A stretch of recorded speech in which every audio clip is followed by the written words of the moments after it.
හොඳයි සියලු දෙනාම සාදුකාරයක් ලබා දෙන්න.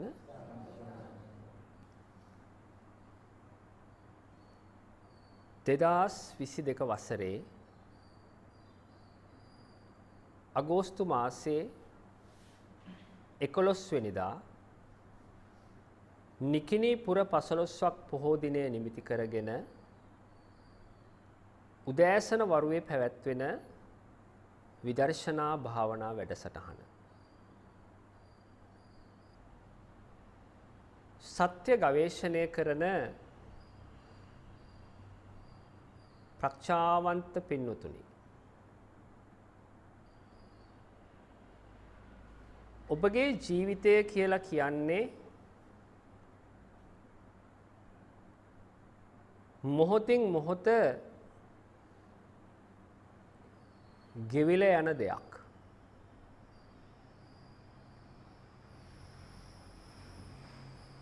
ජීවිතය කියලා කියන්නේ මොහොතින් මොහොත ගෙවිල යන දෙයක්.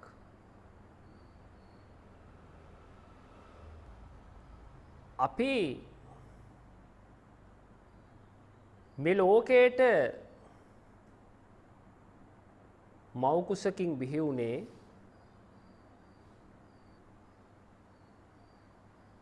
මනුෂ්‍යත්වයට අසහාය වටිනාකමක් ලබා දෙන්නට කියන උත්තරීතර චේතනාව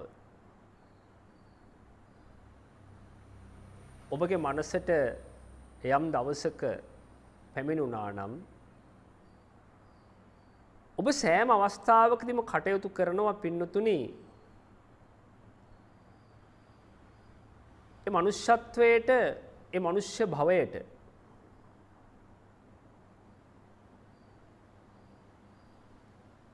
උපරිම වටිනාකමක් ලබා දෙන්න.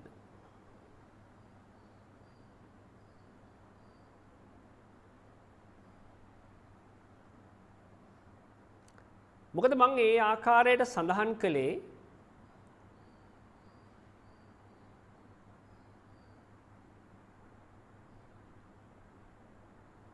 ලෝතර බුදුරජාණන් වහන්සේ නමක් දේශනා කළ ඒ ආශ්චර්යවත් ශ්‍රී සද්ධර්මය සාක්ෂාත් කරන්නට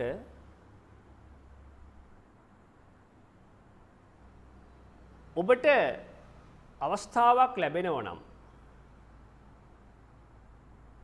ඒ අවස්ථාව ලැබෙන්නේ පින්නතුනි මේ මනුෂ්‍ය භවය තුලදී පමණයි.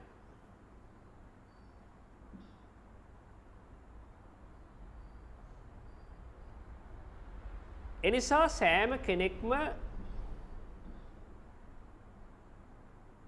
මේ නිකිණි පොහොය දවසේ තමන්ගේ සිතේ ධාරණය කරගන්න තමන්ට මේ මනුෂ්‍ය භවය ලැබුණේ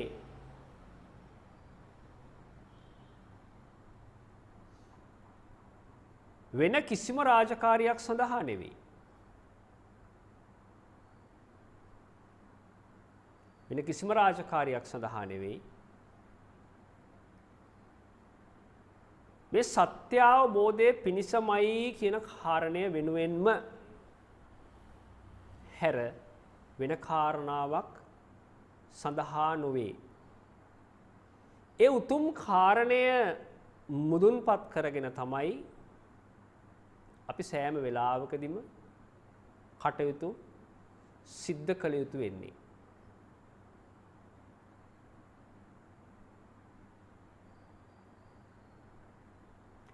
ගොඩාක් මිනිස්සුන්ගේ ජීවිතත් එක්ක කතා කරලා බලපුවාම ඊටාම ප්‍රාථමික මට්ටමින් ඒවා ගෙවිලා යනවා කියලා පැහැදිලි වෙනවා පින්නතුනි.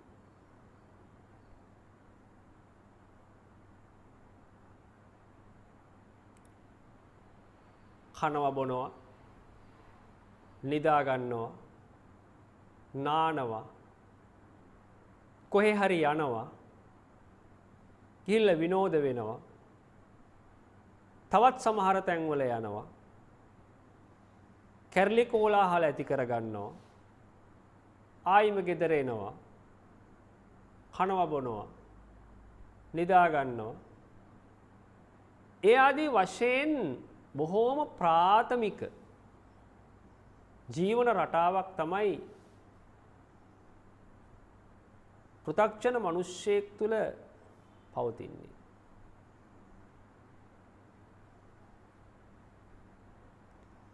සල්ලි හම්බ කරන්නේ මොකටද කියලා ඇහුවොත් දෙන පළවෙනි උත්තරේ තමයි කන්න බොන්න, ඉදුම් හිටුම් හදාගන්න.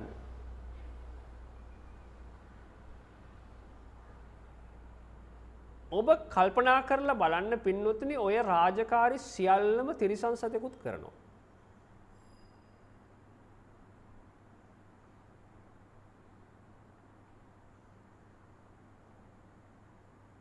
ඒ රාජකාරි සියල්ලම ඒ තමන් නිර්මාණය කරගත්ත ලෝකයට සාපේක්ෂිත වන ආකාරයෙන්.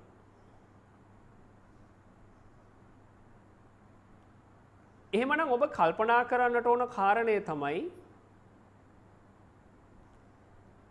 මේ උසස් මනසකින් යුක්තව මව් කුසකින් එළියට ආපු ඔබ ඒ තිරිසනා සමග සමගාමී ගමනක් නොයමින් ආධ්‍යාත්මික සංවර්ධනයක් ඇති කර ගැනීම සඳහා අලුත් මාවතක් ඔස්සේ, නව මාවතක් ඔස්සේ තමන්ගේ ආධ්‍යාත්මය යොමු කළ යුතුයි කියන කාරණය සම්බන්ධව.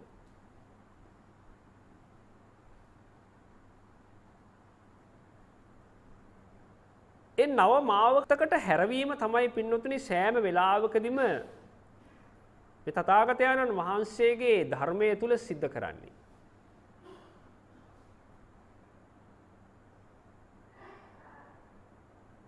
රාමුවක් හදාගෙන, කොටුවක් හදාගෙන, සීමා මායිම් පනවගෙන,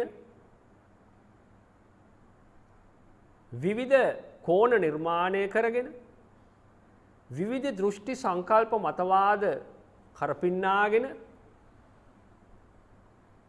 මනස මත දරාගත්ත දෘෂ්ටි ජාලාවක් සමග ජීවත් වන පෘථග්ජන මිනිසයාගේ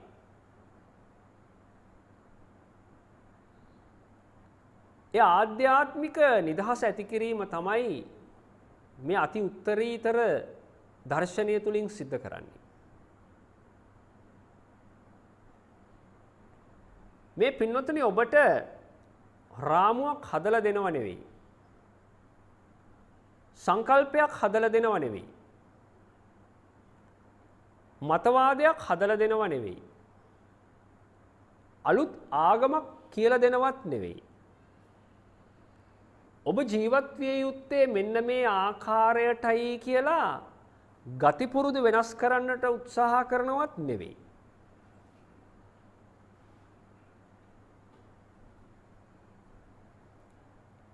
මේ සෑම වෙලාවකදීම සිද්ධ කරන්නේ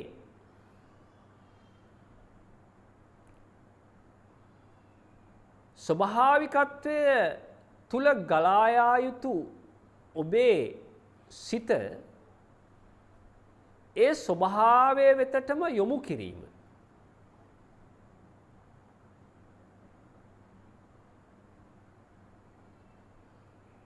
ඔබ බලන්න පින්වතුනි, ඔබ ඔබගේ සිතට කොච්චර දුරකට සීමා මායිම් පනවගෙනද තියෙන්නේ. සෑම වෙලාවකදීම සීමාවකට යටත්ව, මායිමකට කොටු වෙලා, වර්ග කිරීමකට යටත්ව, කොටස් කිරීමකට යටත්ව ඔබගේ ජීවිතය ඔබ තීන්දුව තීරණ ගන්නවා. ඔබගේ මනස හැම වෙලාවකදීම අවිවේකී, විඩාබරයි.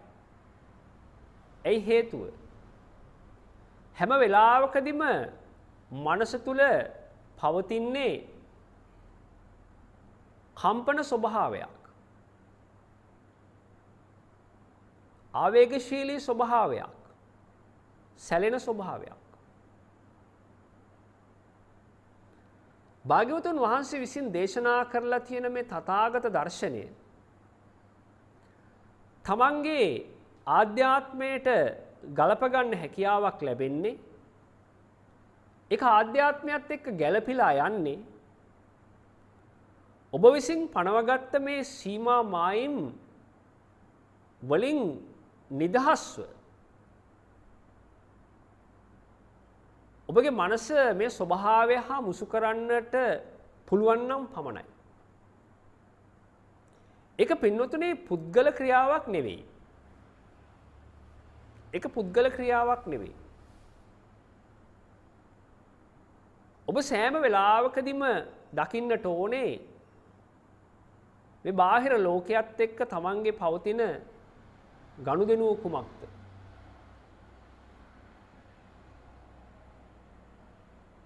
ඇහැ, කන, නාසය, දිව, කය. මේ ඉන්ද්‍රිය පහ මූලිකත්වයෙන් මනස හරහා ඔබට අතීත සහ අනාගත සංඥා වරින් වර කැඳවාගෙන එනවා.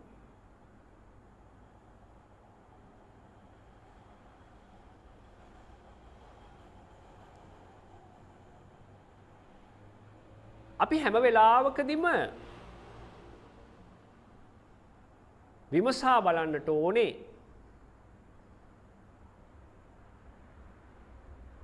ඒ ඉන්ද්‍රිය ඔස්සේ පැමිණෙන සංඥා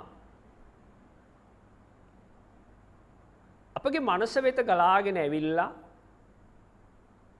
ඒ මනස තුල තැම්පත් වෙලා තියෙන ආකාරය පිළිබඳව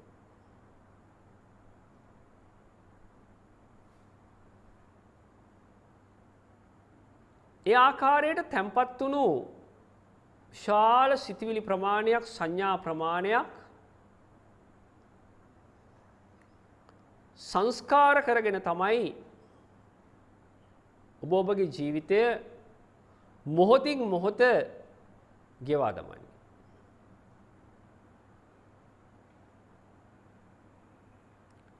සෑම වෙලාවකදීම ඔබගේ මනස යොමු වෙන්නට ඕනේ බාහිරයෙන් තියෙන ඇහැක් දෙසටවත් ඇසට ගෝචර වන රූපය දෙසටවත් නොවේ. බාහිරින් පවතින ඇසටත් ඇසට ගෝචර වන රූපයටත් නොවේ. ඇස සහ රූපය ඝට්ටණය වීම නිසා ඇතිවන විඳින ස්වභාවය. ඒ විඳින ස්වභාවය තමයි ඔබ විමසීමට ලක් කරන්නට ඕනේ.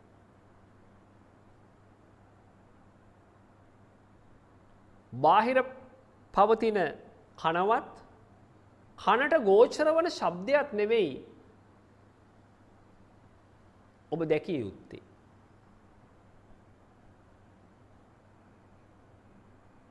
ඒ වගේම තමයි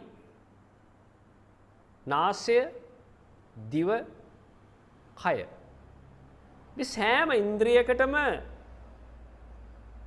ගෝචර වන ධර්මතා උපාදානය කරගන්නා සංඥා බාහිර ලෝකයේ තුල පවතිනවා. ඒ නිසා ඉන්ද්‍රියවත් ඒකට ගෝචර වන බාහිර ද්‍රව්‍යවත් ඔබට ප්‍රශ්නයක් විය යුතු නැහැ. ප්‍රශ්නය නිර්මාණය වෙන්නෙම පින්නතුනි ඒ ඉන්ද්‍රිය සහ බාහිර ද්‍රව්‍ය ගැටීම නිසා ඒ තුල හටගන්නා හඳුනා ගැනීම නිසා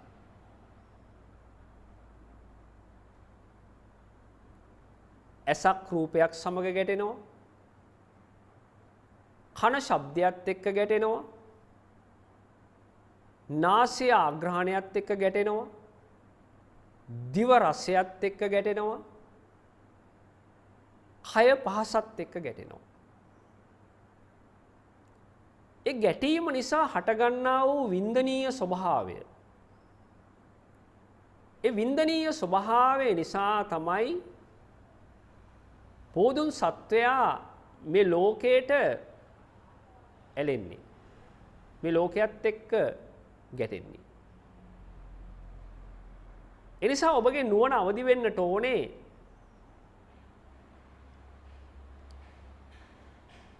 ඒ ඉන්ද්‍රිය සහ බාහිර ලෝකය ඒකාබද්ධ කරමින් ඇතිවන විඳීම කරා. එක පින්නතුනි සෑම වෙලාවකදීම හඳුනා ගැනීමක්. එක සැප වශයෙන් වෙන්න පුළුවන්, එක දුක් වශයෙන් වෙන්න පුළුවන්, එක උපේක්ෂා වශයෙන් වෙන්න පුළුවන්. ඒ සෑම වෙලාවකදීම සිද්ධ කරන්නේ හඳුනා ගැනීමක් තුල විඳීමක්.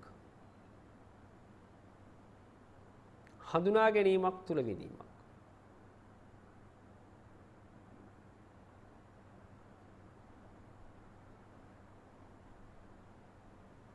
මේ මොහොත තුල යමක් හඳුනා ගන්නටවත් යමක් විඳින්නටවත් නෙවෙයි ඔබට දේශනා කරන්නේ.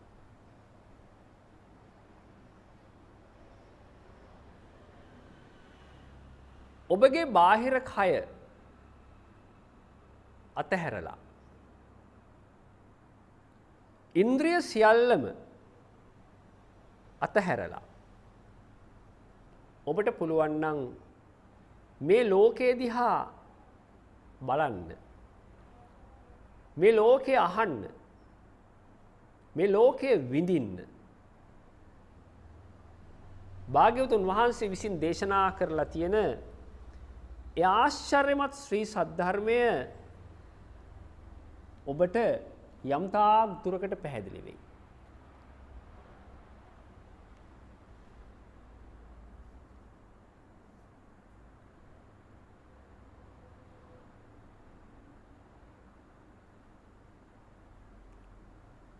තමන්ගේ මනස හැම වෙලාවකදීම යොමු වෙන්න ඕනේ පින්නතුනි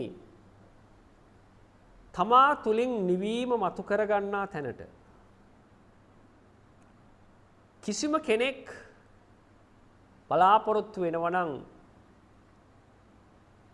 මේ සද්ධර්ම දේශනා ශ්‍රවණය කිරීමෙන් පස්සේ මාර්ගඵල ප්‍රත්‍යක්ෂ කරන්න, එහෙම නැත්නම් නිවන් දකින්න කවදාවත් පින්නතුනි ඒ බලාපොරොත්තු ඒ ආකාරයට ඉෂ්ට සිද්ධ වෙන්නේ නැහැ.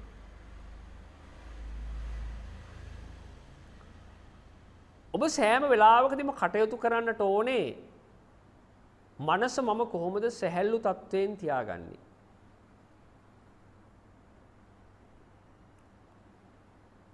මනසේ සැනසීම නිර්මාණය කරගන්නේ මම කොයි ආකාරයකටද?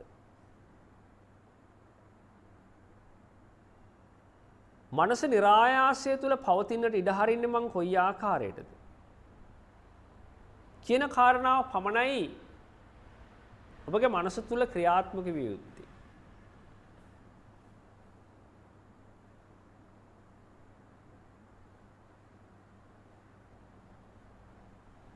ඒ නිරායාසය තමන්ගේ මනස තුළ ඇති වෙන්නේ පින්නතුනි යමක් රැස් කිරීම තුළ නෙමෙයි. යමක් රැස් කිරීම තුළ නිර්මාණය වෙන්නේ ආයාසයක්. ආයාසයක් කියලා කියන්නේ වෙහෙසක්. වෙහෙසක් කියලා කියන්නේ පීඩාවක්. පීඩාව කියලා කියන්නේ තමන්ගේ මනස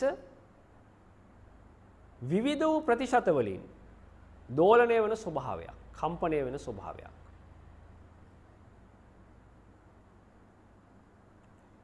ඒ කම්පණය වන එකම අවස්ථාවකදීවත් සැනසෙල්ලක් පවතින්නේ නැහැ.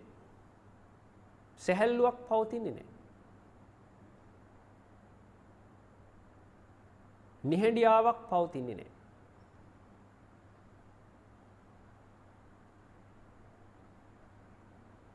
මේ සද්ධර්මයේ දේශනාවන මොහොතේ ඔබ ඔබගේ මනස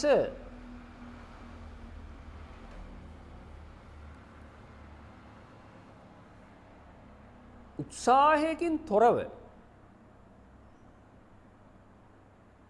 පවතින්න ඉඩ හරින්න.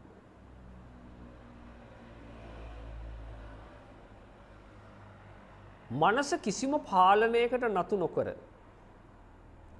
මනසට කිසිදු බලපෑමක් ලබා නොදී, මනස කිසිම සීමාවකට මායිමකට කොටු නොකර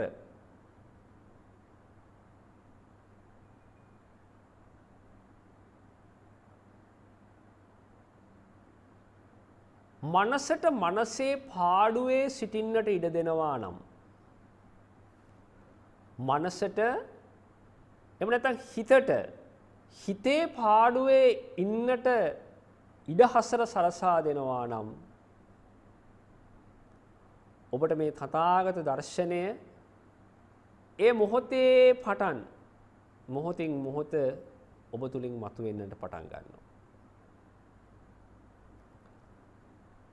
ඔබ කවදාවත් ඉගෙන ගත්තේ නෑ ඒ හිතට හිතේ පාඩුවේ ඉන්න හිටින්නට ඉඩ දෙන්න. ඔබට ඕන විදිහට තමයි හිත ඔබ අරගෙන ගියේ. ඒ සෑම වෙලාවකදීම පින්නතුනේ ඔබට සිද්ධ වුණා මේ සංස්කාර ලෝකයක් එක්ක පැටලෙන්න. අවිද්‍යාසහගත ලෝකයක් එක්ක පැටලෙන්න. අතීත අනාගත වර්තමානයත් එක්ක පැටලෙන්න. ඇයි ඒ? ඔබ ඔබගේ සිත නිවැරදිව අවබෝධ කර නොගත් නිසා. මේ ලෝකයේ තියෙන වටිනාම දේ තමයි පින්නතුනේ ඔබට ඔබගේ සිත. මේ ලෝකයේ තියෙන වටිනාම දේ තමයි ඔබට ඔබගේ සිත. ඔබ සතර අපායට ගෙනියන්නේ පින්නතුනේ ওই සිතමයි. ඔබ කරා විමුක්තිය ළඟා කරවන්නේ, නිරෝධය ළඟා කරවන්නේ, නිර්වාණය ළඟා කරවන්නේ ওই සිතමයි. ඒ නිසා ඔබට හැකියාවක් පවතින්නට ඕනේ. තමන්ගේ ගැඹුරු ආධ්‍යාත්මයේ නිවැරදිව අවබෝධ කරගන්නට. ඒකේ වින්දනීය ස්වභාවය නුවණින් දකින්න. මේක පින්නතුනේ උගන්නලා ඉගෙන ගන්නට බැරි දර්ශනයක්. ඉන්ද්‍රියකට ගෝචර වන ඕනෑම දෙයක් ඔබට ඉන්ද්‍රයන් හරහා ඉගෙන ගන්න පුළුවන්.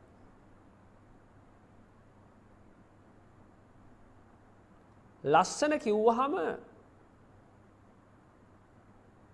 ඔබට දෙයක් හිතා ගන්න පුළුවන්. රතු කිව්වහම ඔබට දෙයක් හිතා ගන්න පුළුවන්. නිල් කිව්වහම ඔබට යමක් හිතා ගන්න පුළුවන්. ඒක අවලස්සනයි කියලා කිව්වහම ඔබට යමක් හිතා ගන්න පුළුවන්. ඒ විදිහට තමයි පින්නතුනි කනට, නාසයට, දිවට, කයට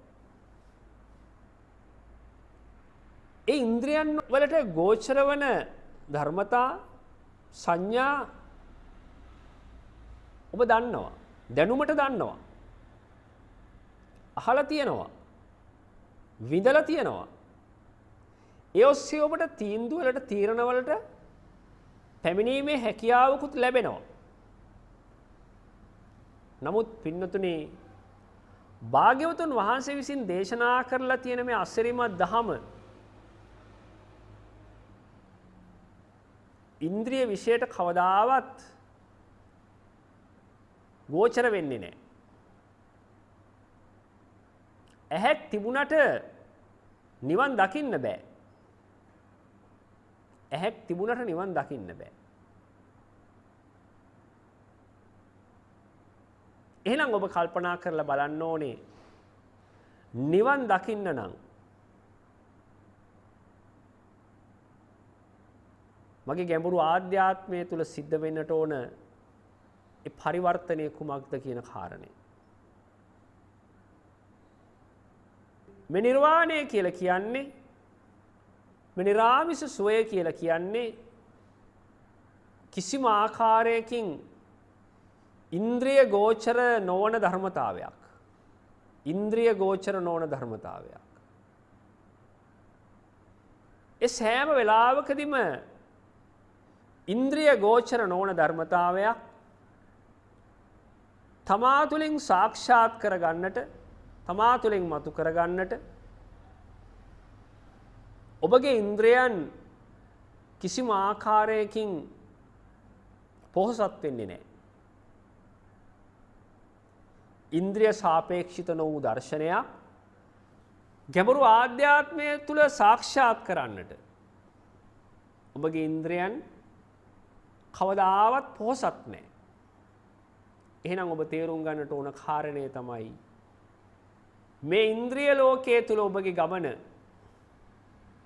මේ භවයට ඇලී යාමක් මිස භවයෙන් නිදහස් වීමක් නොවන වගේ.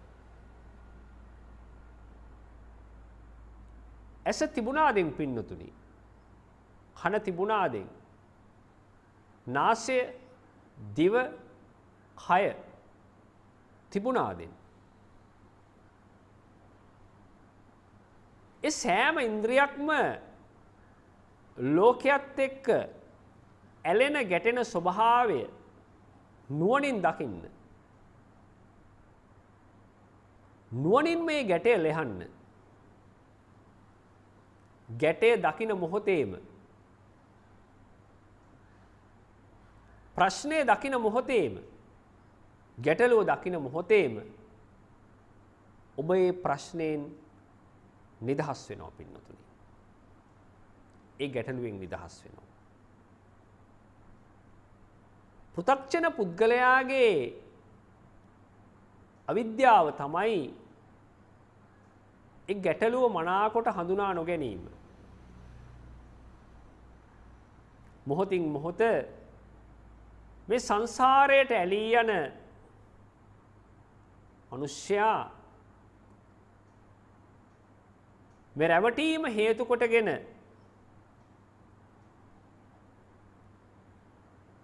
සසර ගමන බොහෝ දුරක් ගමන් කරනවා.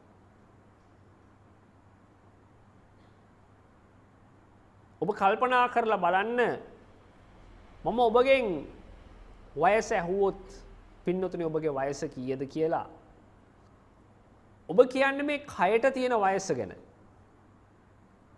අවුරුදු 40යි කියයි, අවුරුදු 50යි කියයි, අවුරුදු 60යි කියයි, එහෙම නැත්නම් තවත් කෙනෙක් අවුරුදු 70යි කියයි. ඒක පින්නතුනි ඔබ මේ භවයේදී ලබාගත් දිරායන කයේ වයස. නමුත් ඔබගේ නියම වයස මම ඇහුවොත් ඔය කිසිම කෙනෙකුට කියන්නට හැකියාවක් නැහැ ඔබගේ නියම වයස.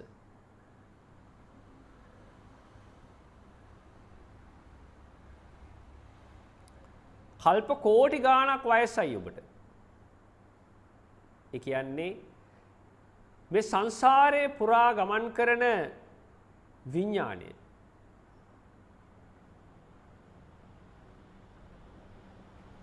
වසර කල්ප කෝටි ගාණක් ගෙවාගෙන ඇවිල්ලා ඉතාම අල්ප වූ වසර 50කට 60කට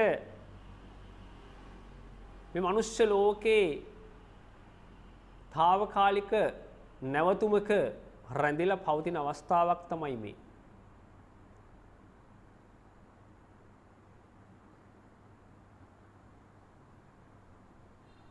ඒ නිසා ඔබට තව ඉස්සරහට කොච්චර යන්න තියෙනවද කියලාත් ඔබ දන්නේ නැහැ.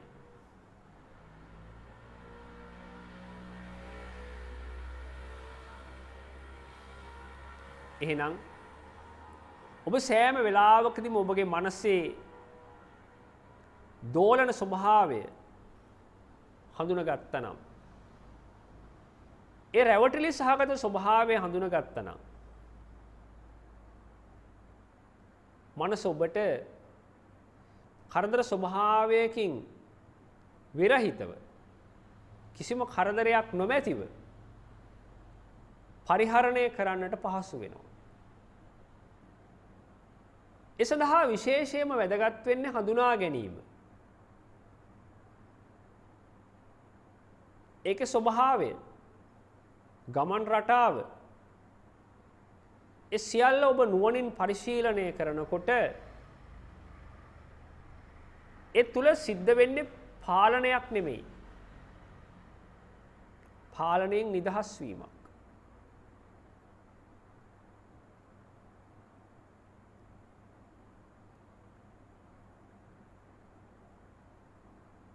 ඔබ කිසියම් කෙනෙක්ව පාලනය කරන්නට උත්සාහ කරන්නේ ඔබට ඕන ආකාරයට පවතින්නේ නැති නිසා. ඔබට ඕන ආකාරය කියලා කියන්නේ මොකද්ද පින්නතුනි? ඔබට ඕන ආකාරය කියලා කියන්නේ දෘෂ්ටිය. එහෙම නැත්නම් සංකල්පය. එහෙම නැත්නම් ආගම. එහෙම නැත්නම් මතවාදය. එහෙම නැත්නම් ජාතිය. ඒක තමයි ඔබට ඕන ආකාරය. ඔබට ඕන ආකාරයට තමයි ඔබ ඒ සිත සකස් කරගන්නට උත්සාහවත් වෙන්නේ. ඒ මග වැරදි පින්නතුනි. ඔබට ඕන ආකාරය නෙවෙයි. ඔබ තේරුම් ගන්නට ඕනේ පවතින ආකාරයක් තියෙනවා. පවතින ආකාරයක්. ස්වාභාවිකව පවතින ආකාරයක්. ඒක තමයි තත් ආකාරය කියලා කියන්නේ. ඒ තත් ආකාරය තමයි ලෝතර බුදුරජාණන් වහන්සේගේ දර්ශනයේ තුල සෑම වෙලාවකදීම සාකච්ඡා කළේ. එනිසා ඔබ හඳුනා ගන්නට ඕනේ ඒ පවතින ආකාරය නුවණින් දකින්න. නුවණින් විමසන්න. ඒ තුල ඔබ ජීවමාන වෙන්න. ඒක ඔබ නුවණින් දකින්න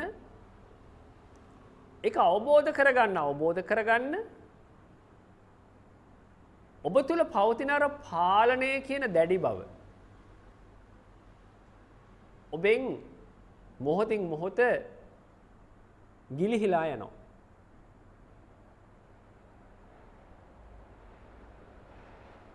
පාලනයෙන් ඔබ ගිලිහෙනවා. හැබැයි ඔබ හඳුනාගෙන තියෙනවා කිසියම් ධර්මතාවයක්. ඒ ධර්මතාවයට අනුව තමයි ඔබගේ මනස ගලාගෙන යන්නේ. ඒක තමයි මිනිස්සෙක් විදිහට ඔබ විසින් සිද්ධ කරන්නට ඕන කාරණය.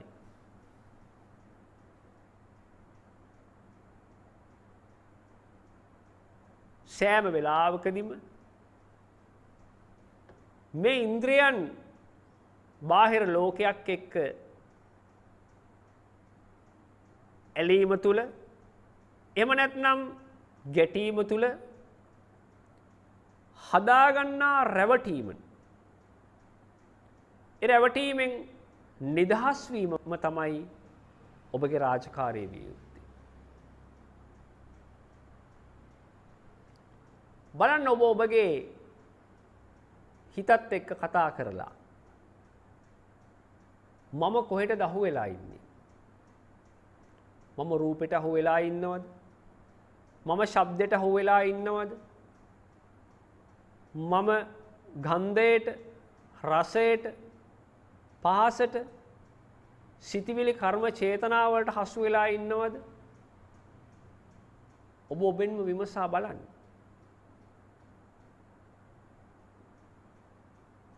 ඔබගේ ගැඹුරු ආධ්‍යාත්මය තුලින් ලබා දෙන පිළිතුර එකවරම පිළි නොගන්න. එකවරම පිළි නොගන්න.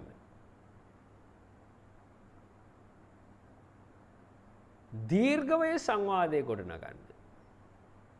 දීර්ඝව සංවාදයේ ගොඩනගන්න. දීර්ඝව සංවාදයේ ගොඩනැගීමෙන් පස්සේ ඔබට තේරෙවි මෙතන දකින්න දෙයක්වත් අහන්න දෙයක්වත් විඳින්න දෙයක්වත් ස්පර්ශය ලබන්න දෙයක්වත් හිතන්න දෙයක්වත් නැති වගේ.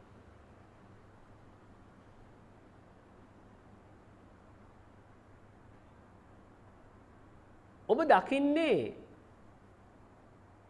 දැසින් නෙවෙයි පින්නතුනි. ඔබ දකින්නේ මනසින්. ඒක තමයි ඔබගේ අතීත සංඥාව කියලා කියන්නේ. ඔබ අහන්නේ දෙසවන් වලින් නෙවෙයි. මනසින්. ඒක තමයි ඔබගේ අතීත සංඥාව කියලා කියන්නේ. ඔබ ආග්‍රහණය විඳින්නේ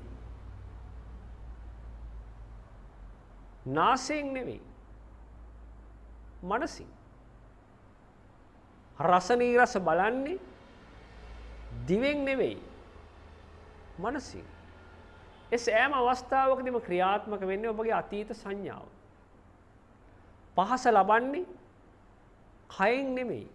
ඒක මෘදු බව හෝ රළු බව හෝ සැහැල්ලු බව හෝ ඒ සියල්ලම ඔබට විදහා දක්වන්නේ විදහා පාන්නේ අතීත සංඥාව. ඒක තමයි ඔබගේ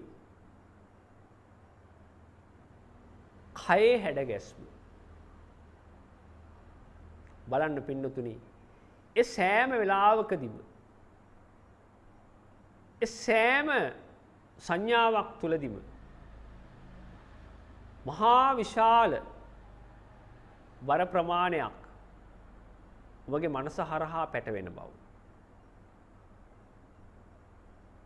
විශාල බර ප්‍රමාණයක්.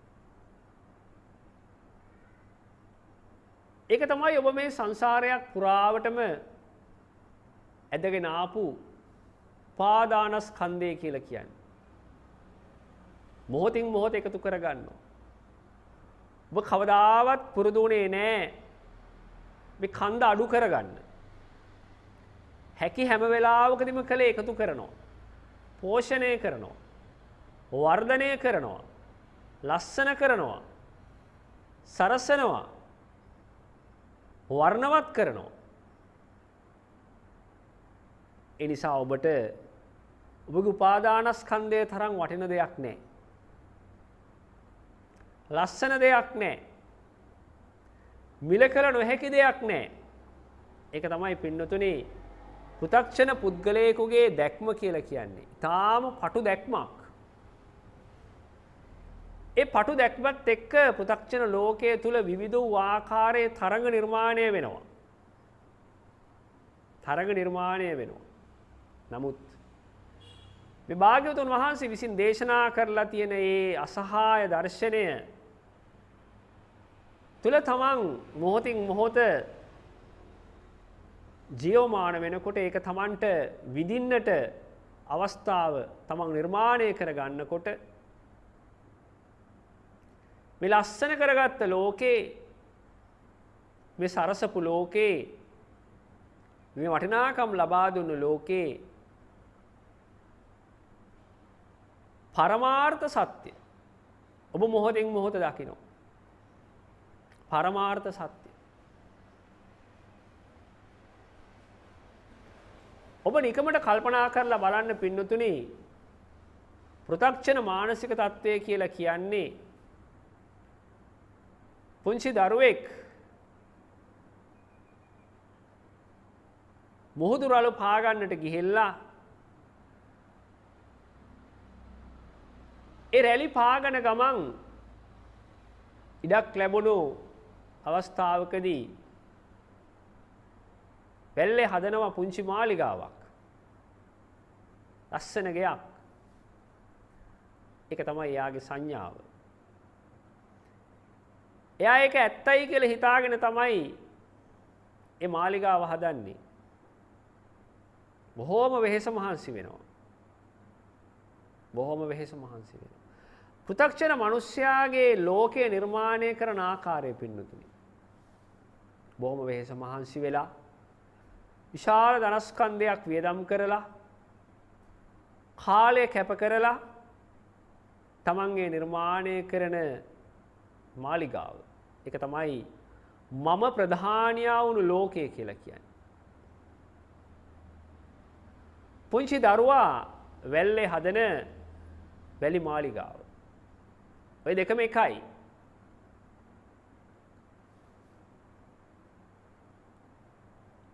මොහොතේ ස්වභාවය තමයි පින්නතුනි මොහොතින් මොහොත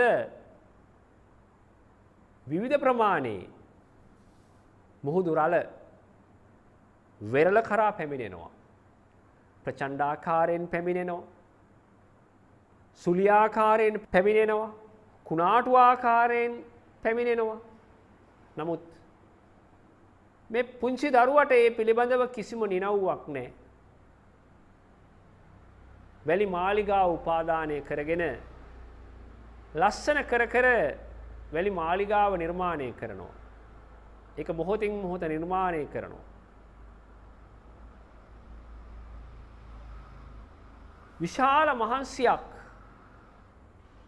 නිර්මාණය කරන්න, විශාල වෙහෙසක් මේක නිර්මාණය කරන්නට කැප කරලා තියෙනවා.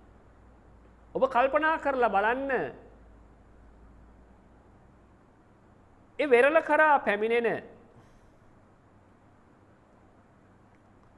දරුණු රළ පහරකින් ඒක ස්වභාවය තුළ පින්නොතන ඇති වෙන්නේ. මේ වැලි මාලිගාව දිය වෙලා යනවා. ඒ පුංචි දරුවාගේ මානසික ස්වභාවය මොකද්ද? අඬනවා. වැළපෙනවා. ඒක තමයි ස්වභාවය. බලන්න ඔබගේ මනසේ ස්වභාවය, පෘථග්ජන ඔබගේ මනසේ ස්වභාවය.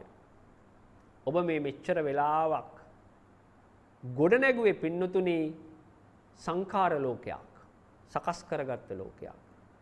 ඒ තුල කවදාවත් සත්‍ය කියන දේ නිර්මාණය වෙලා තිබුණේ නැහැ. ඔබ අසත්‍ය එකතු කර කර සංඛාර එකතු කර නිර්මාණය කරන සෑම දෙයක්ම ෂණයක් තුල සත්‍ය හමුවේ බිඳිලා යනවා. ෂණයක් තුල සත්‍ය හමුවේ බිඳිලා යනවා. ඒ මුහුදු රළ කියන්නේ පින්නතුනි සත්‍යයක්. ඒක කාටවත් වෙනස් කරන්න බෑ. ඒක ධර්මතාවයක්. ඒ නිසා ඒ පුංචි දරුවා ළඟ ඉන්නවා මේ සත්‍ය අවබෝධ කරගත්ත කෙනෙක්. ධර්මයේ සාක්ෂාත් කරගත්ත කෙනෙක්. ඉතින් මේ පුංචි දරුවා හදන වැලි මාලිගාව ඒ ධර්මයේ ප්‍රත්‍යක්ෂ කරගත්ත කෙනා දකිනවා. ඒ ධර්මයේ ප්‍රත්‍යක්ෂ කරගත්ත එක්කෙනාගේ ස්වභාවය තමයි පින්නතුනි එයා වැලි මාලිගාව දකින ගමන්ම වෙරළ කරා පැමිණෙන රළත් දකිනවා. වැලි මාලිගාවේ අනිත්‍ය ස්වභාවය දකිනවා. සත්‍ය හමුවේ අසත්‍යයට කවදාවත් පැවැත්මක් නැහැ කියලත් දකිනවා. අන්න ඒක තමයි පින්නතුනි ඒ ආශ්චර්යවත් දැක්ම කියලා කියන්නේ. විස්මිත දැක්ම. අවබෝධයෙන් යුක්තව යමක් පරිහරණය කරනවා. අර පුංචි දරුවා ඒ වැලි මාලිගාව හදලා ඒ වැලි මාලිගාව කැඩිලා ගිය මොහොතේ බිඳිලා ගිය මොහොතේ වේදනාවකට ලක් වුණා. දුකකටපත් වුණා. නමුත් සත්‍ය තුල ජීවමාන වෙන කෙනා ඒක අවබෝධයෙන් යුක්තව හඳුනාගෙන දැකලා ඒ තුල තමන්ගේ ජීවිතය ගොඩනංවාගෙන යන කෙනෙක්. ධර්මයේ තුලින් සෑම වෙලාවකදීම සිද්ධ කරන්නේ ඔබ ලෝකයේ සමග ගනුදෙනු කරන සෑම වෙලාවකදීම ඒක නියමාකාරයෙන් හඳුනා ගන්නට කියන පණිවිඩය. කිසිම දෘෂ්ටියකට, කිසිම සංකල්පයකට, කිසිම මතවාදයකට, ජාතියකට, ආගමකට කොටු නොවි. තමන්ගේ මනස નિરાයාසය තුල පවතින්න ඒ ස්වභාවික දර්ශනය ඔබ තුල මොහොතින් මොහොත ගොඩ නැගෙනවා. ඒ සඳහා ඔබට කරන්න දෙයක් නැහැ පින්නතුනි. ඒ සඳහා ඔබට කරන්න දෙයක් නැහැ. කරන සෑම වෙලාවකදීම ඔබ තුල යමක් ගොඩ නැගෙනවා. රැස් වෙනවා. ඒ රැස්වීම කියලා කියන්නේ පීඩාවක්. නමුත් ඔබ සොයා යා යුත්තේ මම යමක් නොකර සිටින්නේ කෙසේදයි කියා. මම යමක් නොකර සිටින්නේ කෙසේදයි කියා. මේ දේශනා කරන්නේ පින්නතුනි ඉන්ද්‍රිය ගෝචර නොවන ක්‍රියාවක් පිළිබඳව. ඉන්ද්‍රිය ගෝචර නොවන ක්‍රියාවක්. මෙතන ඇහැට දකින්නට පුළුවන් ක්‍රියාවක්වත් කනට අහන්න පුළුවන් ක්‍රියාවක්වත් නාසයට ආග්‍රහණය කරන්නට පුළුවන් ක්‍රියාවක්වත් දිවට රසයක් නිරසයක් දැනෙන ක්‍රියාවක්වත් කයට දැනෙන ක්‍රියාවක්වත් නැහැ පින්නතුනි. එහෙනම් මෙතන පවතින්නේ ක්‍රියාවෙන් තොර වූ ස්වභාවයක්. ක්‍රියාවෙන් තොර වූ ස්වභාවය ඔබට ඥානනය කර ගැනීමක් හැර ඉන්ද්‍රිය ලෝකයේ හරහා කවදාවත් විඳීම අපහසු කාරණයක්. තමන්ගේ ප්‍රඥාව අවදි වෙන්න තමන්ගේ ආධ්‍යාත්මයේ කරා නැඹුරු වෙන්න ඔබට හැකියාවක් ලැබෙනවා ඒ තමන්ගේ ඇතුළාන්තයේ පවතින අඩුපාඩු වැරදි කිලිටි දුහුවිලි මොහොතින් මොහොත දැකලා අයින් කරන්න. අපේ ගොඩාක් වෙලාවට පෘථග්ජන ලෝකයේ ජීවත් වෙන පිරිස ඒ පිළිබඳ එච්චර නිනව්වක් නැහැ. රැස් කරනවා, එකතු කරනවා, කඳු ගහනවා, ඒ කන්දත් අරගෙන යම් කිසි දවසක මෙතනින් පිට වෙලා යනවා. හැබැයි පින්නතුනි ඔබට ඊට වඩා විශාල වගකීමක් තියෙනවා. මොකක්ද ඒ වගකීම? මේ සද්ධර්ම දේශනාවන් තුළින් සෑම වෙලාවකදීම කියලා දෙන්නේ මනස පිරිසිඳ දකින්න. මනස පිරිසිඳ දකින්න.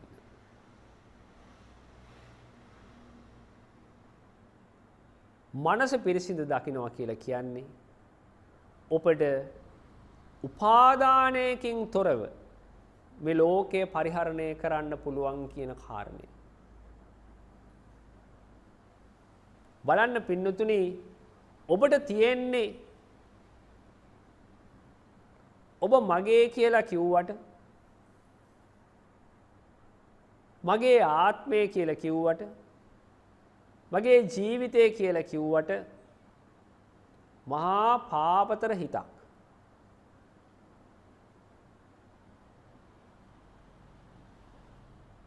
ඔබට එක වෙලාවකදී තමන්ගේ හිත තමා අතිජාත මිත්‍රයා. අතිජාත මිත්‍රයා. ඉල්ලන දේ ගෙනල්ලා දෙනවනම් කැමති දේ අරන් දෙනවනම් කැමති කෑම අරන් දෙනවනම් අතිජාත මිත්‍රයා.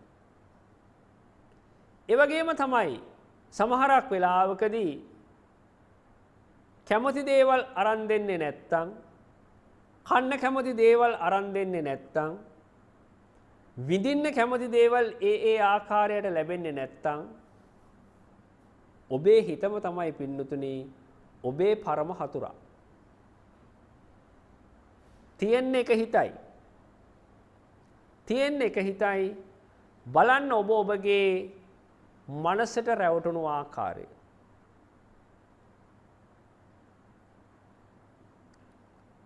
එක මොහොතකදී අතිජාත මිත්‍රයා වන්නත් තවත් මොහොතකදී පරම හතුරා බවට පත්වන්නත්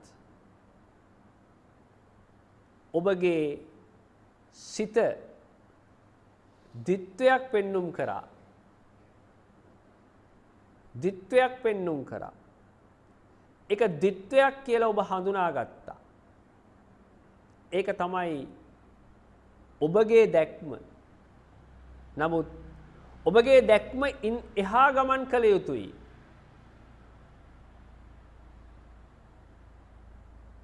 ඔබ අවධානය යොමු කළ යුත්තේ ද්විත්වය පිළිබඳව නොවේ. ද්විත්වය පිළිබඳව නොවේ. ඔබගේ ප්‍රඥාව යොමු විය යුත්තේ ද්විත්වය පිළිබඳව නොවේ. ද්විත්වය ඇති කරන්නා පිළිබඳවයි. ද්විත්වය ඇති කරන්නා පිළිබඳවයි. ඔබට ද්විත්වය දකින්න පුළුවන්, ද්විත්වය අහන්න පුළුවන්, ද්විත්වය විඳින්න පුළුවන්. හැබැයි ඔබගේ මනස යොමු වෙන්නට ඕනේ මේ ද්විත්වය නිර්මාණය කරන තැනට. ඒක තමයි තමන්ගේ හඳුනා ගැනීම. තමන්ගේ විඥාණය. එහෙම නැත්නම් ඔබ ඔය මම කියලා හඳුන්වන ආත්මීය දෘෂ්ටිය. ඔබට පින්නොතනේ මෙච්චර වෙලා එකම වචනයක්වත් මම දේශනා කරලා නැහැ. එකම වචනයක්වත් දේශනා කරලා නැහැ. එකම වාක්‍යයක්වත් මම දේශනා කරලා නැහැ. එකම සූත්‍රයක්වත් දේශනා කරලා නැහැ. එකම පාඩමක්වත් එකම ඉගැන්වීමක්වත් මම ඔබට දේශනා කරලා නැහැ.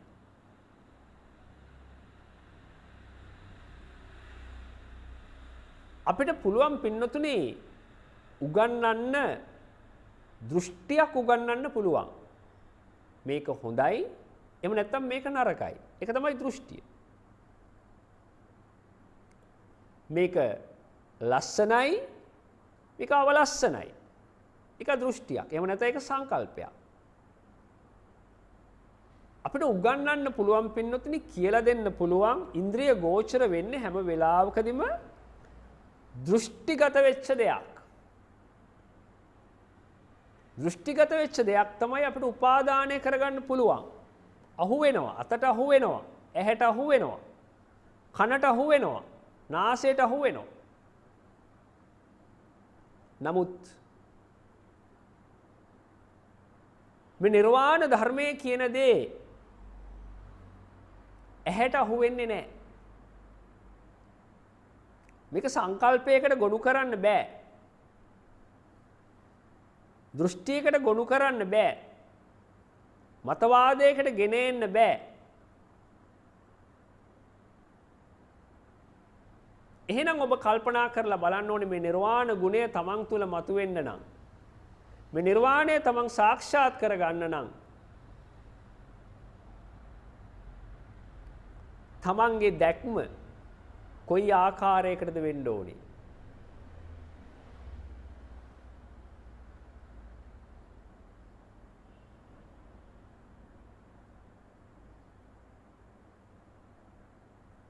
තමන්ගේ දැක්ම කොයි ආකාරයකටද වෙන්න ඕනේ?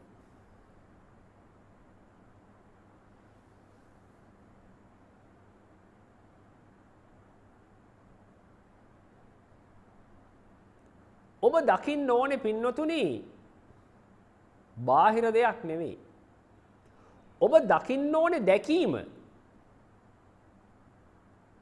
දකින්න ඕනේ දැකීම. බලන්නේ කාරණය ගැඹුරට නුවණින් විමසන්න. දැකිය යුත්තේ දැකීමයි. දැකිය යුත්තේ දැකීමයි.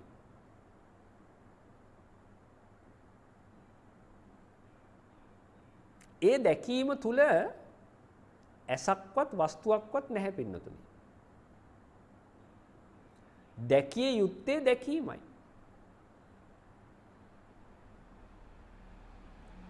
එතන දකින කෙනෙක්වත් දකින දෙයක්වත් නැහැ.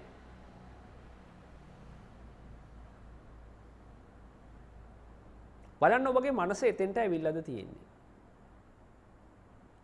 දැකිය යුත්තේ දැකීමයි. ඇසිය යුත්තේ ඇසීමයි. එතන බාහිර කණක්වත් බාහිර ශබ්දයක්වත් නැහැ පින්නතුනි. ඒ සියල්ලම සංස්කාර.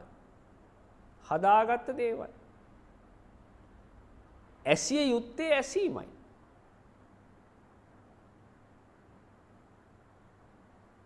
විඳිය යුත්තේ විඳීමයි. නාසයෙන්, දිවෙන්, කයෙන් මේ සෑම දෙයකින්ම කරේ විඳින එක. මෙතෙන්දී බුදුහාමුදුරුවෝ දේශනා කරනවා විඳිය යුත්තේ විඳීමයි. විඳිය යුතු දේ අපි කොටස් කරලා නැහැ. හොඳ දෙයක්ද නරක දෙයක්ද? සැප පහසු දෙයක්ද රළු දෙයක්ද? කිසිදු නිර්වචනයක් නැහැ. විඳිය යුත්තේ විඳීමයි. බලන්න මම නැවත වතාවක් ඔබගේ ගැඹුරු ආධ්‍යාත්මය කරා යොමු කරන්නම්. දැකිය යුත්තේ දැකීමයි.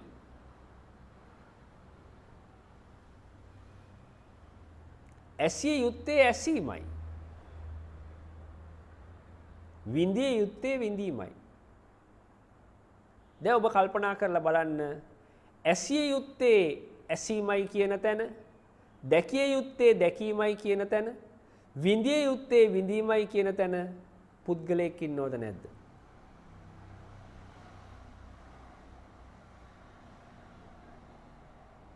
එතකොට මේ මනසේ ස්වභාවය තමයි පින්නතුනි පුද්ගලත්වයේ ඉක්මවා ගිහිල්ලා තියෙන්නේ. ඇහැකට ගෝචර වෙන කයක් තිබුණට එතන පුද්ගලත්වයේ ඉක්මවා ගිය මනසක් තමයි පවතින්නේ. එතන දකින්න කෙනෙක්වත් විඳින කෙනෙක්වත් අහන කෙනෙක්වත් නැහැ.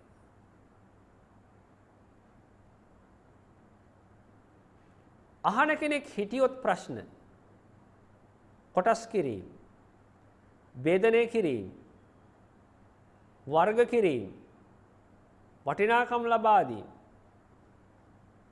ભેදනය කරන එක්කෙනත් එහෙමයි. වටිනාකම් ලබා දෙන එක්කෙනත් එහෙමයි. ඒ සෑම වෙලාවකදීම අහන කෙනෙක් ඉන්නවා. දකින කෙනෙක් ඉන්නවා. විඳින කෙනෙක් ඉන්නවා. එයාට පුද්ගල රාමුවක් තියෙනවා. පුද්ගල කෝණයක් තියෙනවා. පුද්ගල දෘෂ්ටියක් තියෙනවා. ඒක තමයි මමත්වයේ දර්ශනය. ආත්ම දෘෂ්ටියේ දර්ශනය. නමුත් ඔබගේ මනස මොහොතින් මොහොත ඒ සම්මා දිට්ඨිය තුල ගොඩ නැගෙනකොට, සම්මා සංකල්පය තුල ගොඩ නැගෙනකොට, සම්මා වාචා තුල ගොඩ නැගෙනකොට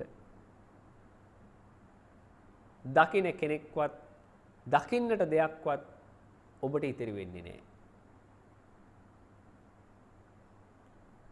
අහන කෙනෙක්වත් අහන්න දෙයක්වත් ඔබට ඉතිරි වෙන්නේ නැහැ. විඳින කෙනෙක්වත් විඳින දෙයක්වත් ඔබට ඉතිරි වෙන්නේ නැහැ. දැන් බලන්න ඔබට ඔබගේ මනසේ ස්වභාවය තේරුම් ගන්න පුළුවන්ද?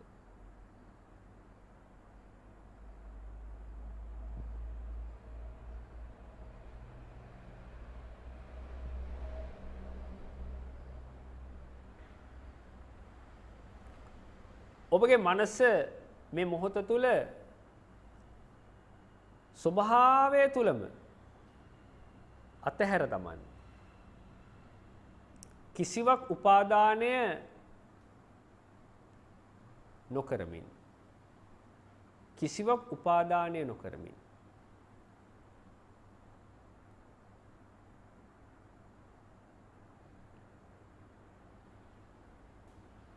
මනස નિરાයාසය තුල ගලාගෙන යනකොට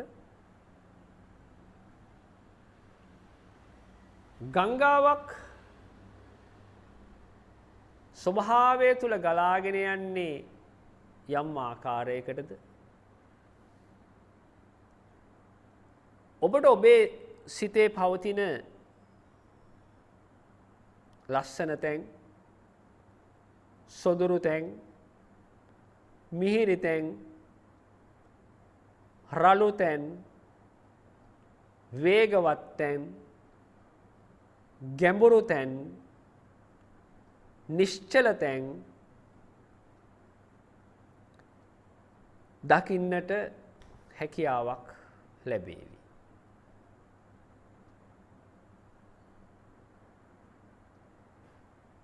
ගමන් මාර්ගය සැඩපහරේ ගමන් මාර්ගය වෙනස් කරන්නට උත්සාහ කළොත්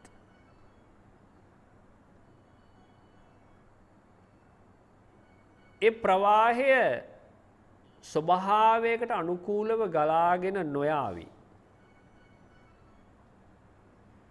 ඒ නිසා මනස හොඳින් දැකලා මනස හොඳින් පරිහරණය කරන්න.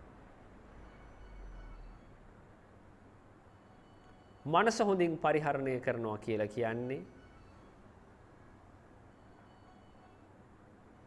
තමන් විසින්ම ගොඩනගාගත්ත වටිනාකම් කොටස් කිරීම වර්ග කිරීම ඒ සියල්ල ස්වභාවය තුල නුවණින් දැකලා අවබෝධයෙන් යුක්තව පරිහරණය කිරීම.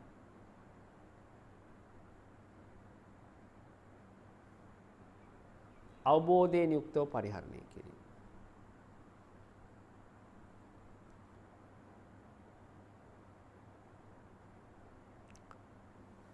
මනසට යමක් ක්‍රියාවක් විදිහට ලබා දෙන්නට උත්සාහ කරනවා නම් ඔබට මේ සත්‍ය වූ දර්ශනය මගේ හැරිලා යන්න පුළුවන්. හැම වෙලාවකදීම ඔබගේ මනස යොමු වෙන්න ඕනේ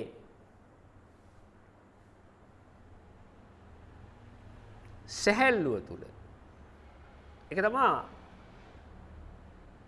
නිවීම කියලා කියන්නේ. ඒ කියන්නේ ගණන් ගන්නෑ කියන අදහස නෙමෙයි. යම් කිසි කාරණයක් දිහා අහක බලන් යනවා කියන කාරණේ නෙමෙයි. ඕකොහෙ සිද්ධ වෙද්දෙන් ඒක මට අදාළ නෑ කියන කාරණයක් නෙවෙයි. බලන්නේ හැම වෙලාවකදීම තියෙන්නේ ඇලීමක් නිසා ඇති වුණු ගැටීමක් හෝ ගැටීමක් නිසා ඇති වුණු ඇලීමක්.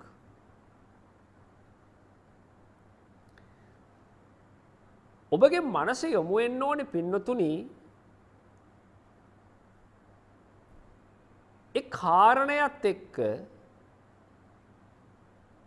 ඇති වුණු අවිද්‍යා සහගත බැඳීම පිරිසිඳ දකින්න. අවිද්‍යා සහගත බැඳීම පිරිසිඳ දකින්න.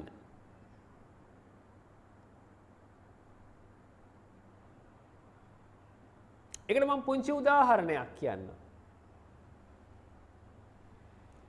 සමහර වෙලාවට මම ඔබෙන් ඇහුවොත් ඔබ වැඩියෙන් ආදරය කරන්නේ කාටද කියලා අපේ පින්වත් මෑණිවරු කියයි මම වැඩියෙන් ආදරය කරන්නේ මගේ මහත්තයාට. ඒ වගේම තමයි ඒකේ අනිත් පැත්ත. ඒ පියවරු කියයි මං වැඩියෙන් ආදරේ මගේ නෝනට.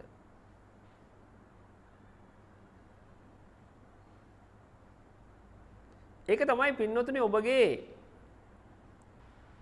පුද්ගලත්වයේ තුල පවතින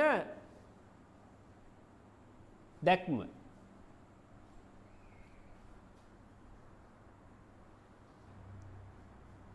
තමන්ගේ බිරිඳ කියනවා තමන් වැඩියෙන් ආදරය කරන්නේ තමන්ගේ මහත්තයාට.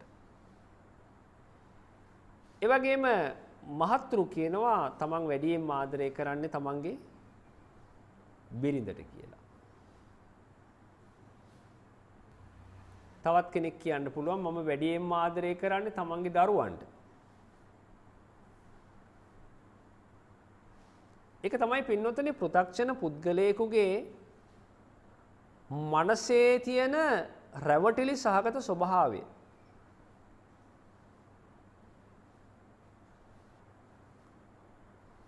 ඔබේ බිරිඳ මගේ කරගත්තේ, එහෙම නැත්නම් ස්වාමියා මගේ කරගත්තේ, මගේ ආත්මය කරගත්තේ, මගේ ජීවිතය කරගත්තේ ඔබ ඉස්සෙල්ලම දෙයක් පණව ගත්තා. මොකක්ද ඒ පණව ගත්තේ? මම කියලා කෙනෙක්ව පණව ගත්තා. මම කියලා කෙනෙක්ව පණව ගත්තා. මගේ ආත්මය කියලා එකක් පණව ගත්තා. මගේ ජීවිතය කියලා එකක් පණව ගත්තා. මම පණවගත්ත තැන තමයි පින්නතුනි මගේ බිරිඳ කියන එක්කෙනා පැන උනේ. මම පණවගත්ත තැනදි තමයි මගේ ස්වාමියා කියන දේ පැන උනේ. මගේ දරුවෝ කියන දේ පැන උනේ. මේ බලන්න. මම විසින් නිර්මාණය කරගත්, මම විසින් ගොඩනගාගත් අවිද්‍යා සහගත බැම්ම.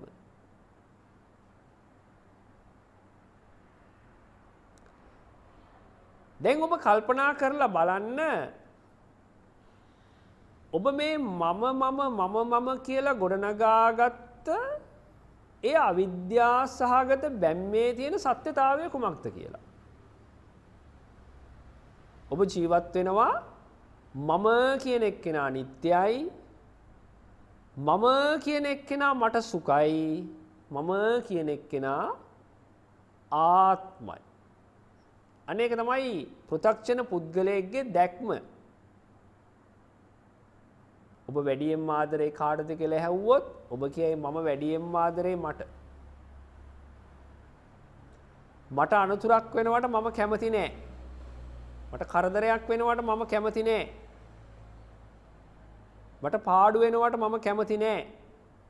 මට දුක ඇති වෙනවට මම කැමති නෑ. මම කැත වෙනවට මම කැමති නෑ. මම කළු වෙනවට මම කැමති නෑ. මම දුප්පත් වෙනවට මම කැමති නෑ. ඔන්න පින්නතුනි ඔබගේ පටු දැක්ම. මොකද ඔබ හැම වෙලාවකදීම උත්සාහ කළේ මම කියන කෙනාව ලස්සනට සරසලා උඩින්ම තියන්න. හැබැයි ඔබ කල්පනා කරා නම් උඩ තියපු හැම දෙයක්ම ඊට සාපේක්ෂිතව බිමට වැටෙනවා කියන කාරණය ඔබ නුවණින් දැකලා හිටියනම්, හන්දක් නැග්ගොත් පින්නතුනි පල්ලමක් බහින්න සිද්ධ වෙනවම තමයි. ඒක කාටවත් වළක්වන්න බෑ. ඒ වගේ තමයි ඔබ කොච්චර ඔබගේ මමත්වය ඔසවා තබන්නට උත්සාහ කරනවාද, ඒ හා සමානම ප්‍රමාණයකින් ඔබගේ මනස ආපස්සට වැටෙන බව ඔබ නුවණින් දැක්කා නම්, ආපස්සට වැටෙන බව ඔබ නුවණින් දැක්කා නම් ඔබ ඔබත් සමග ඇති කරගෙන තියෙන ඒ ගනුදෙනුව නුවණින් දකිනවා. නුවණින් දකිනවා. මෙන්න මේක තමයි පින්නතුනි ආත්ම ගවේෂණය කියලා කියන්නේ. මේක තමයි ආත්ම ගවේෂණය. මොකද්ද මේ ආත්ම ගවේෂණය කියලා කියන්නේ? තමන්ගේ සිත තුළ පවතින දෝලනය පිළිබඳව අවධානය යොමු කිරීම. සිතේ පවතින දෝලනය පිළිබඳ අවධානය යොමු කිරීම.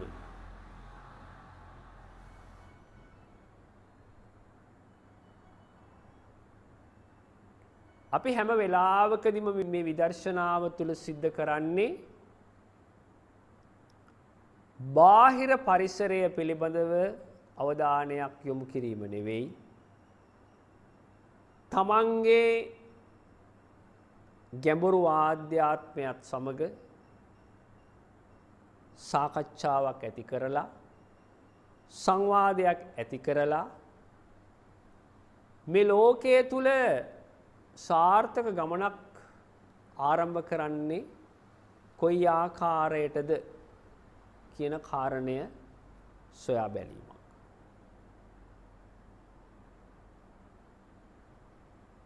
ඉතින් ඒ අවස්ථාව ඔබ සියලු දෙනාටම ලැබිලා තියෙනවා. මොහොතින් මොහොත ඔබගේ ජීවිතය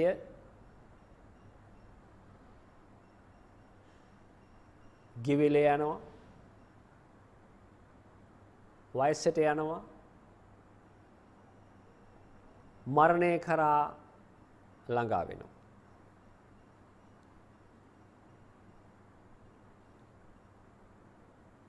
ඒ ළඟාවන හැම වෙලාවකදීම ගත වෙලා යන හැම වෙලාවකදීම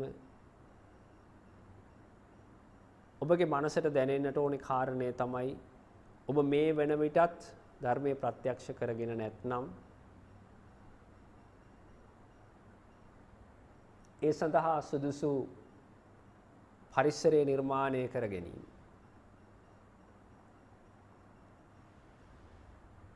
ඔබට කරන්න පුළුවන් පින්නතුනේ පරිසරය නිර්මාණය කරගන්න එක තමයි. පරිසරය කියන්නේ බාහිර පරිසරය නෙමෙයි. ගේ නිශ්ශබ්දව තිබුණට, කාර්යාලයේ නිශ්ශබ්දව තිබුණට, ඔබ ඉන්න තැන නිශ්ශබ්දව තිබුණට ඔබගේ මනස තුල ഘോഷාවක් නම් තියෙන්නේ. ඔබ කොච්චර නිහඬ පරිසරයක හිටියත් වැඩක් නැහැ. මෙතනදී අවශ්‍ය වෙන්නේ බාහිර පරිසරයේ නිහඬතාවය නෙවෙයි. තමන්ගේ ගැඹුරු ආධ්‍යාත්මය තුල පවතින නිහඬතාවය. මේ සද්ධර්ම දේශනාවන් තුළින් සෑම වෙලාවකදීම සිද්ධ කරන්නේ ගැඹුරු ආධ්‍යාත්මය තුල නිහඬභාවයක් ඇති කිරීම. ඒක අවබෝධයෙන් යුක්තව ඇති වෙන්නට ඕන දෙයක්. අවබෝධයෙන් යුක්ත. අවබෝධය කියලා කියන්නේ උගන්වන්නට බැරි දෙයක්. ඒක පොතකින් උගන්වන්න බෑ. ඒක අකුරු වලින් උගන්වන්න බෑ. ඒකට තමයි ඔබට ප්‍රඥාව තියෙන්නේ. ඒ ප්‍රඥාවෙන් යුක්තව යමක් තිහා දකින්න යමක් විමසන්න ඔබට හැකියාවක් ලැබෙනවා. ඒ තුල සැනසීමෙන් ජීවත් වෙන්න. මේ පැහැදිලි කරන්නේ පින්නතුනි ලෝකයෙන් පලා යාමක් පිළිබඳව නෙවෙයි. ලෝකය හඳුනාගෙන සත්‍ය වශයෙන්ම හඳුනාගෙන ලෝකය පරිහරණය කරන පිළිවෙල. පෘථග්ජන ලෝකේ ඉන්න කිසිම මිනිසෙක් මේ ලෝකේ පරිහරණය කරන්න දන්නේ නැහැ. එයා විඳින්න දන්නේ නැහැ. එයා රස බලන්න දන්නේ නැහැ. එයා ආග්‍රහණය කරන්න දන්නේ නැහැ. පහස ලබන්න දන්නේ නැහැ. එයා දකින්නේ, අහන්නේ, රස බලන්නේ, ආග්‍රහණය කරන්නේ, ස්පර්ශය ලබන්නේ කිසියම් සංඥාවකට සාපේක්ෂව. සංඥාවකට සාපේක්ෂව ඔබට දැනෙන දෙයක් තුල නියම රසය නෑ පින්නතුනි. එතන තියෙන්නේ සාපේක්ෂිත වූ දර්ශනයක්, රසයක්, සංකල්පයක්. එහෙනම් ඔබගේ මනස ඒ දෘෂ්ටි සහගත ස්වභාවයෙන්, සංකල්ප සහගත ස්වභාවයෙන්, මතභේද වලට කොටුණු ස්වභාවයෙන් નિરાයාසය තුල අයින් වෙන්න ඔබ මේ ලෝකය සත්‍ය වශයෙන්ම දකිනවා. ලෝකේ සත්‍ය වශයෙන්ම අහනවා. ලෝකය සත්‍ය වශයෙන්ම ඔබ විඳිනවා. මේ ධර්මයේ ප්‍රත්‍යක්ෂ කරගත්ත කෙනෙක් තමයි මේ ලෝකේ හරියටම දකින්නේ. මේ ලෝකේ හරියටම අහන්නේ. මේ ලෝකේ හරියටම විඳින්නේ. ඉතින් මේ මෙච්චර වෙලා දේශනා කරේ පින්නතුනි ඇහෙන් දකින විදිහ නෙවෙයි. කනෙන් අහන විදිහ නෙවෙයි. නාසයෙන් ආග්‍රහණය කරන විදිහ නෙවෙයි. දිවෙන් රස බලන විදිහ පිළිබඳව නෙවෙයි. කයෙන් පහස ලබා ගන්න විදිහ නෙවෙයි. ඇස තිබියදී ඇස ඉක්මවා දැකීම.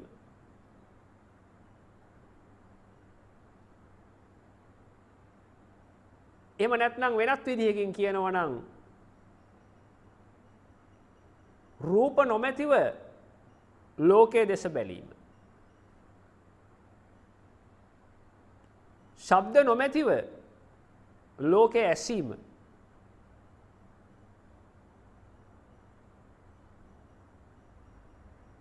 ආග්‍රහණය රසය ස්පර්ශය නොමැතිව ලෝකයේ විඳීම. ඒක තමයි පින්නතුනි ආර්ය ශ්‍රාවකයා රහතන් වහන්සේගේ ස්වභාවය. ලෝකය සත්‍ය වශයෙන්ම හඳුනාගෙන අවබෝධ කරගෙන ලෝකේ පරිහරණය කිරීම. දෙලොව සැපවත් වන පිළිවෙතකට තමන්ගේ ආධ්‍යාත්මය යොමු වීම.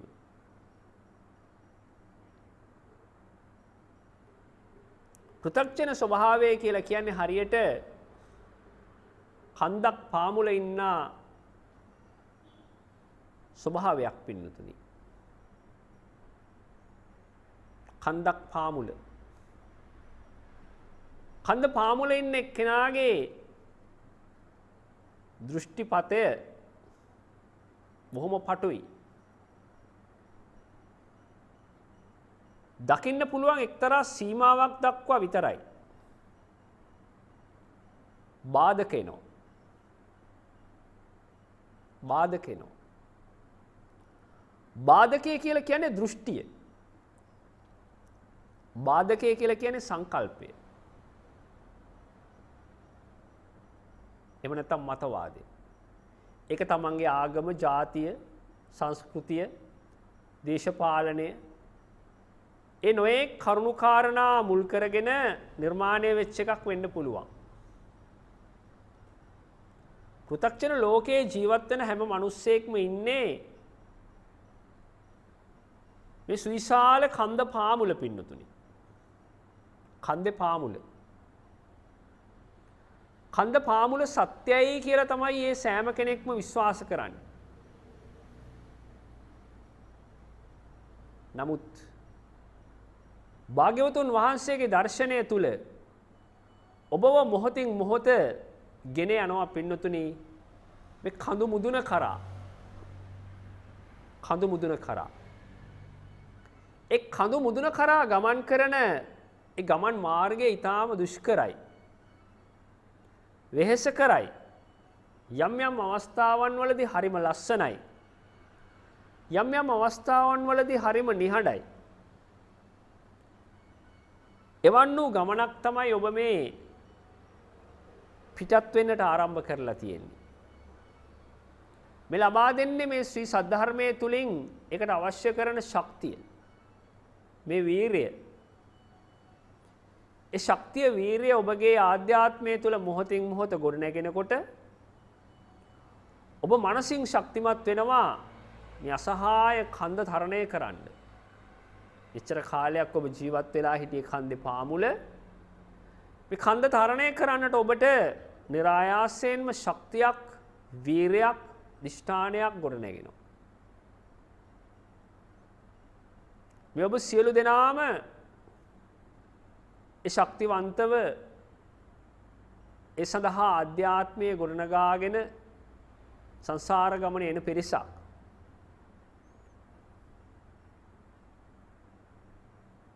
ඔබ නොපතන මොහොතකදී, ඔබ නොසිතන මොහොතකදී සමහර වෙලාවට කෙනෙක්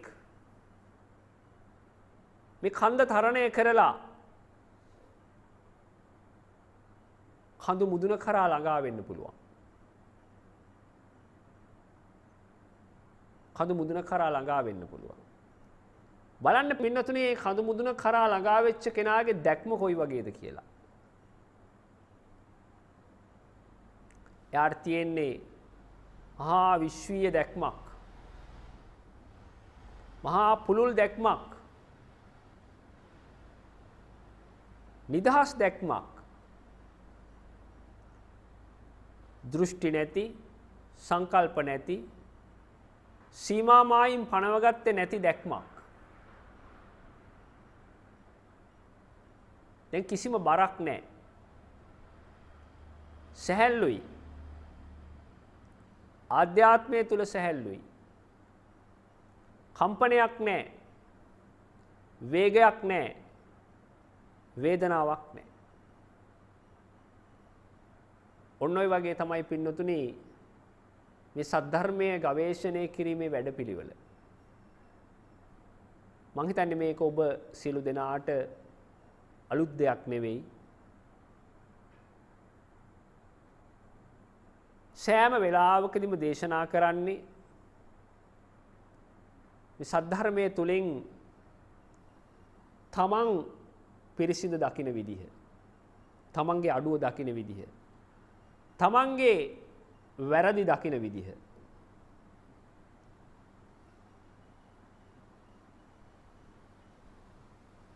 ඒ නිසා අද දවසේ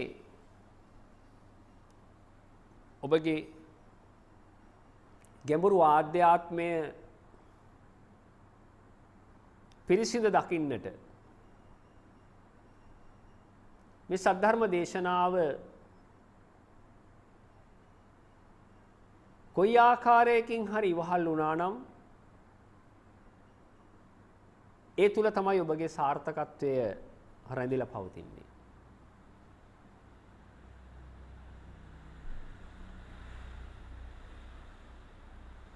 කිසිම කෙනෙක් හිතන්න එපා මම මෙච්චර කාලයක් මේ භාවනා වැඩසටහන් වලට සම්බන්ධ වෙලා තියෙනවා. එක එක විදිහට මම මේ භාවනා කටයුතු සිද්ධ කරනවා. නමුත් මගේ සිතේ මේ වෙනකන් තාමේ සැනසීම කියන දේ මතුුනේ නෑනේ. ඒ નિરાයාසයේ මතුුනේ නෑනේ කියලා කිසිම කෙනෙක් කම්පාවටපත් වෙන්න එපා. ඔබ සන්තෝෂයටපත් වෙන්න නර්මදා නදියේ වැලි කැට ප්‍රමාණයටත් වැඩිය අතීත බුද්ධ ශාසන කෝටි ගාණක් පහු කරගෙන ඔබ මේ සංසාරේ ඇවිල්ලා මේ ගෞතම බුද්ධ ශාසනය තුල මනුෂ්‍ය භවයක් ලබලා උත්පත්තියක් ලබා තිබීමම තමයි පින්නතුනි ඔබ කරලා තියෙන ඒ කුසලය කියලා කියන්නේ. මේ භවය තුලදී ඔබට ඒ අනන්ත බුදු ගුණ තථාගත දර්ශනය මේ මොහොතේදීත් කන වැකෙනවා. ඒ නිසා ඔබ මේක සතුටු වෙන්නට ඕන මොහොතක්. කල්යාණ මිත්‍ර සම්පත්තිය මුණ ගැහුණු මොහොතක්. ශ්‍රී සද්ධර්මයේ මුණ ගැහුණු මොහොතක්. ඒ නිසා මේ වටිනා මොහොතට සහසම්බන්ධ වුණු සියලු දෙනාට ඔබට මේ ජීවිතේ ලබා ගන්නට බැරි, මිල කරන්නට බැරි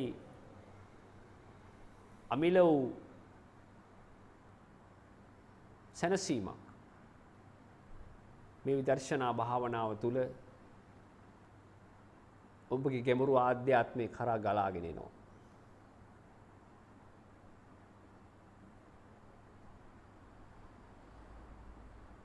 සෑම වෙලාවකදීම තමන්ට තමන් අභියෝගයක් වෙන්න. සෑම වෙලාවකදීම තමන් තමන්ගෙන්ම ප්‍රශ්න කරන්න. සෑම වෙලාවකදීම තමන්ව පරාජය කරන්නට උත්සාහවත් වෙන්න.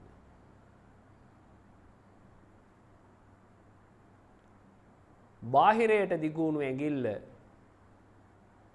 තමන් වෙතට යොමු කරන්න.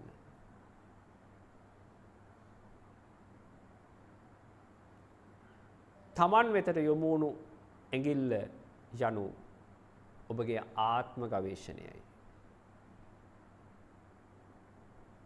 ආත්ම ගවේෂණයයි.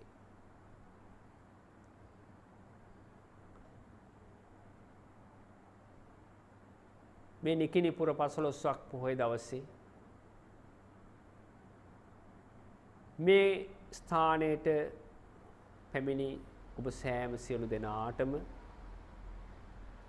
ඒ ආත්ම ගවේෂණය සඳහා අවශ්‍ය කරන ඒ ධෛර්යය, ශක්තිය, වීර්යය නොඅඩුවම ලැබේවා.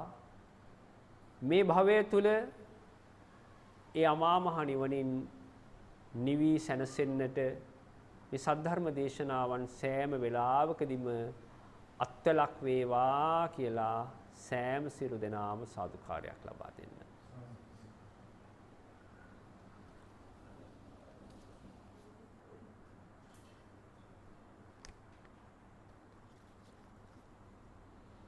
පින්නතුනි, අද නිකිණිපුර 15ක් පොහොය දවසේ ඔබ වෙනුවෙන් දහවල් දාණය සහ හවස ගිලම්පස දායකත්වය ලබා දෙන්නේ අපේ හිතවත් හොමාගම ගලවිල වත්ත පදිංචි ජයන්ති වීරසිංහ මෑණියන් වහන්සේ විසින්.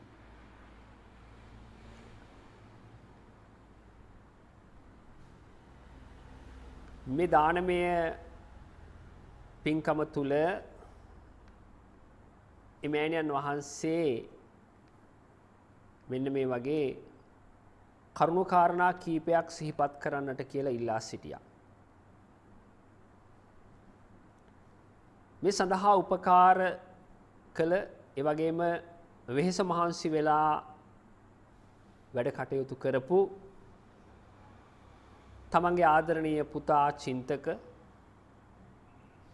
ඒ වගේම දියණිය ඉමල්කා, ඒ වගේම මිනිපිරියන් දෙපළ වන සඳලි හා ඉසලි මේ දරුවන්ට ධර්මාවබෝධය කරා ළඟාවීමට යොමු වන්නට ඒ අවශ්‍ය කරන කුසලයේ පූර්ණත්වයට පත්වේවා කියන ඒ අරමුණ පෙරදරි කරගෙන, ඒ වගේම